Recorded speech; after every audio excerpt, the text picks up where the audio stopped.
Դոնալդ Թրամփը ամերիկյան քաղաքական գործիչների համար ամոթ է։ Շատ տարիներ շարունակ Միացյալ Նահանգների նախագահները եղել են մարդիկ, ովքեր նախապես զբաղեցրել են տարբեր պետական պաշտոններ։ Բայդենը, Քլինթոնը, Օբաման, Բուշը, Ռեյգանը այս անձինք նախընտրական աստիճանով առաջացել են, աստիճանաբար ստանալով ավելի կարևոր ընտրված պաշտոններ եւ ապա դարձել նախագահներ։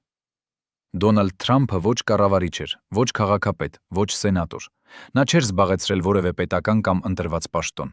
տրված պաշտոն, բայց նա անմիջապես դարձել է նախագահ։ Քանի որ ամերիկյան քաղաքական գործիչները, ովքեր ամբողջ կյանքը անցկացրել են պետական պաշտոններում, չեն կարողանում կառավարել Ամերիկայի ճգնաժամը, ոչ ոք չի կարող, նույնիսկ հանրապետականներն ու դեմոկրատները։ Եվ ապա ամերիկացի ժողովուրդը դարձավ գործարար, ոչ քաղաքական գործիչ, իրենց նախագահը հույս դնելով, որ նա կվերացնի իրավիճակը։ Աստիճանաբար Թրամփը ամոթ է բոլոր ամերիկյան քաղաքական գործիչների համար, հանրապետականներն ու դեմոկրատները, բոլորը։ Բայց Թրամփն ինքը նույնպես չի կարողանում հաղթահարել ճգնաժամը,